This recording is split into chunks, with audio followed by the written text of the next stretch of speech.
Hey folks, welcome to my channel. My name is Patdees. The channel is The Traveling Picker. I appreciate you guys checking out my channel and my video. And I got some good news if you sell on Amazon for FBA and FBM. So let's get into it.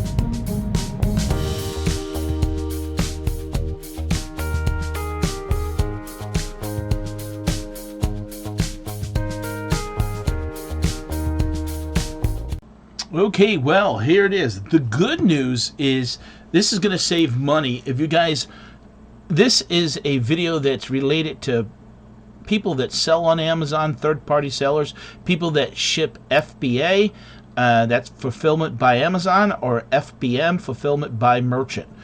I have been noticing this. I just noticed something else. I've been noticing that FBA, I'm saving money by shipping things in, and I'll tell you what. And FBM, I just noticed this past week, I think it's only this past week that I've noticed. So I don't make many Amazon videos because a lot of times people don't want to share their bolos or where they're buying things, just because simply too many people hop on the item and have the tendency to kind of don't understand margins and crash the price. But with that being said, I mean, I've done some retail arbitrage videos that are Amazon related, and I like to eventually share a little bit more of my journey in Amazon. I've been selling on Amazon the last 3 years. 2020 was a really good year when everything was shut down for me, and 2021 wasn't as good. I mean, in the last 2 years, I've done approximately $360,000 in sales on Amazon the last 2 years. That's combined, and I'm just a small seller. But I mean, here looking at, and I'll get into what we're talking about as shipping. Like last year, I don't know if you guys are doing, but I'd like to get more into FBA, only because, to be honest, at times what happens is, as I've committed myself to too much FBM, it's hard to actually go away 2 or 3 days because you have to keep up with the orders and stuff like that. Last year I had a total of 6,000, and I'm going to round up, 6,600 units ordered, 5,350 orders, with the ratio of about 95% FBM and only about 5% FBA. Now, for me, my average sale FBM is $22.76. I shipped out 5,130 units myself, and Amazon, the average sale was only $12.59. So there's something to be said about that also, and that might have to do with me, whether right or wrong, is basically keeping smaller first-class items in there so that I'm taking up less space, not to pay huge storage fees. But shipped out 1,465 units. So I have begun shipping in more stuff this year. I noticed last year when I went to Florida briefly at the end of June, early July, and I turned my store off for 3 days, and it clearly impacted because even though I had stuff in an FBA, the 2 days, right the day before I came home, I turned it back on, and boom, I did really well that day. But you know, for 2-3 days, I didn't have no sales, even with stuff in at the warehouse. But I didn't have a whole lot in at the warehouse, so I'm really, my concern with FBA and FBM is, for example, if I'm selling grocery or health and beauty items, I worry that, let's say a person who orders, let's say, grocery or health and beauty items, does their grocery shopping through Amazon and orders, let's say, 30 items. They don't want, in my opinion, 10 different packages from third-party sellers to get all their stuff. They would rather get one basket or one box, in a sense, from Amazon to get all their stuff in one shipment. Even if sometimes it is slightly more an item, they're not going to shop around. Well, it's $1 cheaper for that. It's just a matter of convenience and getting everything together at one time. So sending stuff in, I think I have better luck selling some of those things, because when someone is buying, they're not going to want to wait for me. What happens is because if they buy enough groceries and they're a Prime member, they're getting their stuff, let's say, in 2-3 days. Now, I know there's been some complaints about Prime membership. People are not necessarily getting their stuff in 2 days anymore, and obviously that has a lot to do with outside forces as far as USPS shipping, UPS shipping, FedEx shipping, and they're now doing their own Amazon shipping. They don't, from what I understand, they don't own the Amazon. It's basically a venture that they created for a business for somebody else, that people are, in other words, they lease the vans or they buy the vans, and they have an agreement with Amazon to, ship, and then the employees are dressed, on Amazon. But I know I've seen people hiring for the shipping, and they're not working for Amazon directly. They're working for somebody else that leases or owns those, let's say, 20 vans.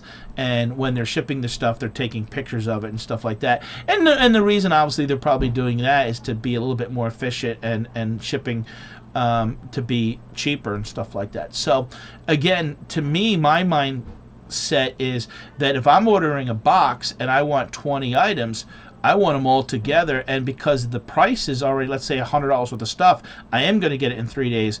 Where, like me, if I'm going to ship something that's light, let's say 8 ounces, that may be first class, it may take a couple days to get that, and then they're waiting on it, and and when people want it, they pay the one for Amazon. That's good too, because they actually make more if they're making, because they're, that's the thing with shipping. Even as a FBM, Philba merchant person, the money's really made a lot of times and that's how it is on a lot of things, is being more efficient in your shipping.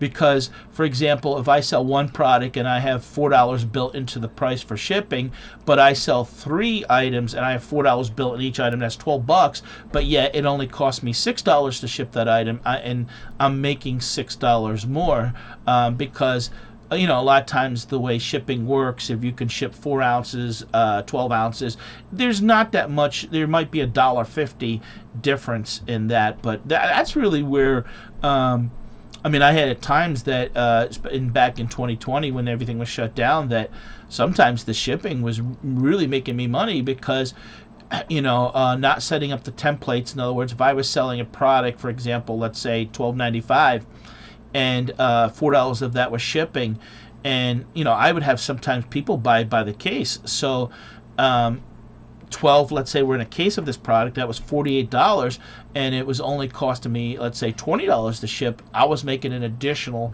$25. So that was nice. That doesn't happen often. Not many people buy.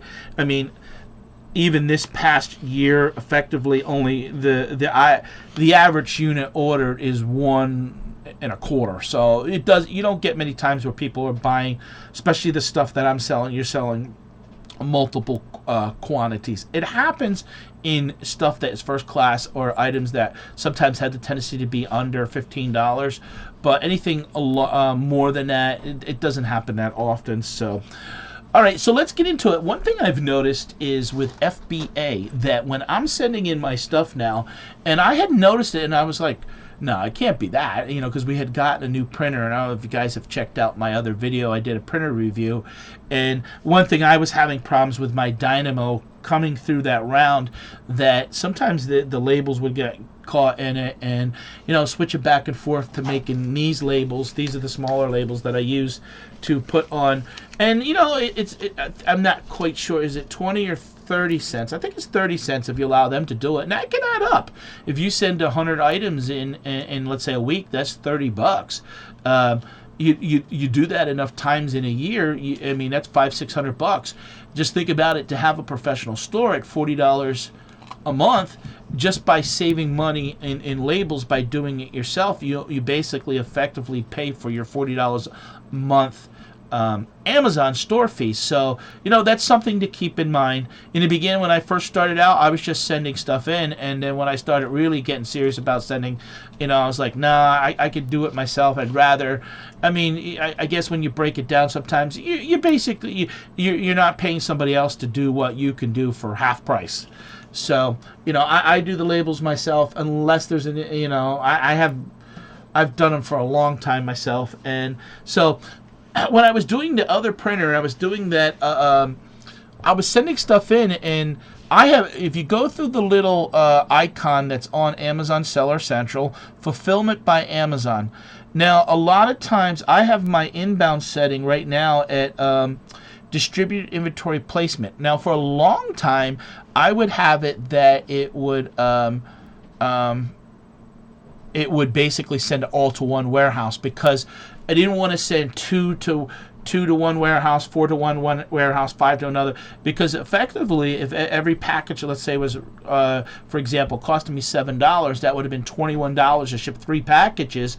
And if I was sending 2, and let's say I was making $3.50 on that item, basically the profit was being lost by the $7. So paying the extra 30 cents, that, if I recall correctly, to send it all to one warehouse was, obviously better, because it was only costing me for 2 items, instead of, those extra 2 was, 60 cents. So sending them, all to one warehouse. But again, if let's say you have a package that has 50 items, and now all of a sudden it's costing you $15 for the placement, versus now I've already done it where, for example, I had 50 items, and I've done where it said to me, send 35 to one warehouse, 15 to one, and where I just did the 35, and then I waited like a week later to do the others. I didn't send out the 15 or the one that said 2, the one that said 3. It just didn't make sense. But a lot of times when I was busy and you're wanting to get that stuff in there, you just bit the bullet and sent it all at one time.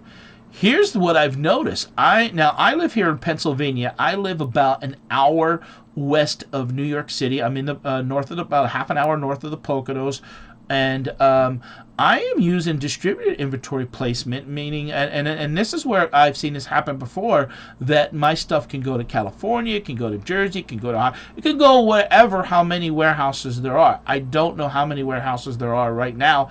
I know at one time, and this could probably be a low number, I remember like them saying there was 50 warehouses. I'm sure it's a lot more than that now, because I know in Pennsylvania, I could tell you within probably an hour's drive, there's now 5 different warehouses. So my stuff has the tendency to go a lot to the Hazleton warehouse, which is about an hour and a half southwest of where I live. And another thing is, full disclosure, is I worked at Amazon about 7 years ago. Used to be in the restaurant business, and I said, I want to give it a try. We were slow in the winter, and I would leave the warehouse. But I was working there in the spring into the summer. I would leave the restaurant and go and work to the warehouse till about 3 o'clock in the morning full time. And I did that for 3 months. I wanted part time, but they didn't offer it back then. I used the money just to kind of, I like to go to Disney, and that's what I used the money for. So I have noticed that I don't have to hit in other words, send it all to the warehouse, which is saving me money. It is automatically. Now, one thing I've noticed before in the past is, don't try to mix your products as far as I think that's where sometimes I was running into an issue. In other words, I'd have food, toys, health, you know, and then like certain warehouses don't take certain products.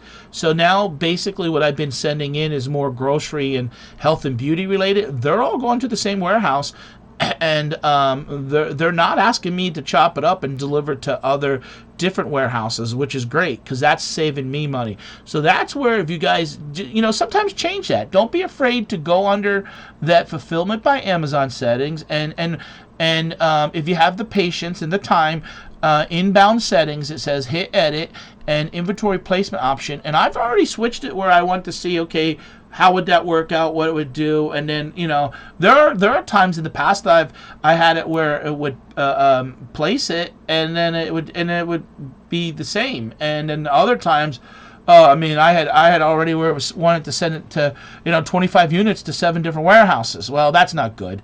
So, but the last 6 or 7 orders that I've sent in the past 6 weeks, I just use distributed inventory placement, and that's my setting right now, and it's not costing me nothing extra but the postage for UPS to send it in for FBA. So FBM, fulfillment by merchant. What I have really noticed, this is good, is, and it's making me think about what they're doing now is with UPS, they're giving an incentive, and when you go into your shipping, it's actually it's you're getting like a little banner, and it's doing an X through the price. UPS now with Amazon is offering, let's say typically a 2-pound box that I would send priority mail, you know, it, depending upon where it goes, could be $8 to $12. Now sometimes in Pennsylvania, Jersey, New York, you know, priority and UPS are pretty similar. What it's doing though is now, and a lot of times, I'm shipping more UPS now because it's offering a 30% roughly discount on UPS versus priority to send, and that's saving me money. So I'm able to like ship a pair of shoes in 4 local states, or a toy that's 2 pounds, or any item that's really in that 2-pound area.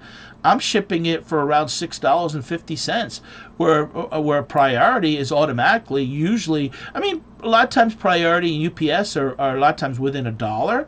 Now, there are times that I've seen it already that, you know, it's 2, 3, but most of the time before it was pretty close. I mean, there was times that it was 10, 15 cents, to the point where this discount. I did this the other day. I sold a couple first class items, and they were going to, let's say, California, Texas, or Florida, and they were going to cost me $5 and, like, say 50 cents or 85 cents.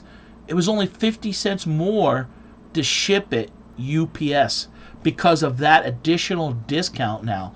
That's great because number one is the customer, instead of getting it, let's say, now typically where I live in Pennsylvania, you might get your item, you could get it in Pennsylvania, Jersey, 4 days. But California, Florida, first class, it could be 7 to 10 days. So with that UPS discount now, most stuff is getting there within 2 to 3 days.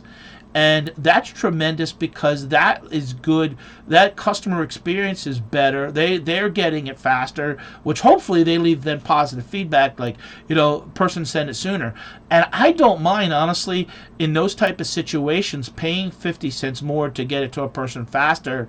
Because I look at it too, is what's happening now is, as I'm sending not sending priority, sending UPS, let's say a 1-pound item, a 2-pound item, I'm saving $2.40 on average in shipping using that new UPS highlighted discount that I don't care about. Sometimes 50 cents more on the first class, couple packages here and there. You know, it's got. I mean, I still shipped a couple first classes packages that were $4, and it said it was going to be there at the same time UPS, because, you know, if you're within the 5 states that are close to me by, you know, they're saying 2-3 days UPS, 2 or 3 days first class. It doesn't make sense to upgrade for $2 more.